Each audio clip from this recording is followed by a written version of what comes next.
In this lesson, I'll tell you about converting a 3D object to a surface and vice versa.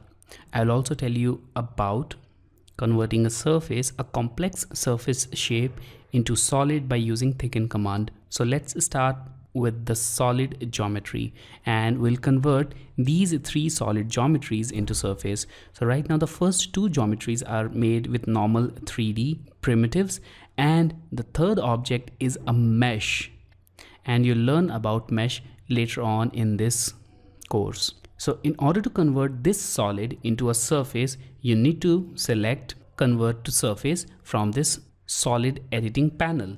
Now let's select this convert to surface and click on this solid and press enter. Now let's hover our cursor over this object, and now you'll notice that we have a surface here instead of a solid. In a similar way, you can convert this solid object into a surface by using the same tool. So here we have this. Let's click on it and press enter, and the object is now converted. So in both of these cases, the object is a completely watertight 3D solid, and that's the minimum condition required for converting an object into a surface. In a similar way, if you want to convert this mesh object, which is a complex 3D shape, then you can also convert it into a surface by using the same tool. So let's select this convert to surface, click on the object and press enter, and now here we have a surface. You can also convert them back to 3D solids, or you can also convert a watertight 3D surface into a 3D solid. So for converting that, go to the solid editing panel and select this convert to solid, and once again click on this object and press enter, and when you hover your cursor, you'll notice that we have a 3D solid here instead of a surface. You can repeat the process for this spherical surface and also for this surface object.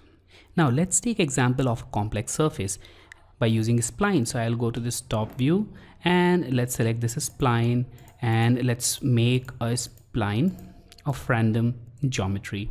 Now I'll extrude this spline in order to convert it into a surface. For that, let's select extrude, click on this spline and press enter, and now let's extrude it towards upper direction. Now the object is completely a surface, and when you hover your cursor, you'll notice that here we have this surface on the tooltip.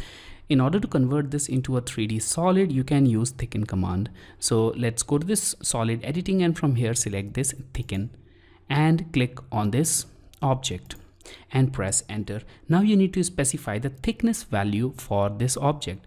So let's say that we want to add a thickness of 0.2 units and press enter. And here we have an object which is now a 3D solid instead of a surface. In this way, you can also convert this object, which was initially a solid, we converted it into a surface, and right now it's a surface. So you can convert this object into a hollow solid. So initially, when the sphere was made with a 3D solid, it was completely solid and filled from inside. But right now, since this object is a hollow surface, we can convert it into a 3D solid in such a way that it acts as a shell.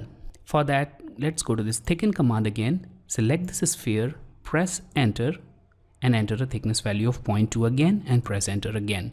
Now you can see that we have a 3D solid here, but this time the 3D solid is converted like a shell, and it has completely hollow shape from inside. So in this way, you can create some of the complex geometries which cannot be made easily with the help of 3D solid tools, and you can create those objects with the surface and then later on convert it back to the solid using thicken command. So this was all about converting an object to solid to surface and making complex shapes with the help of thicken tool. In the next section, we'll learn about visualizing our solids with the help of coordinates and other tools.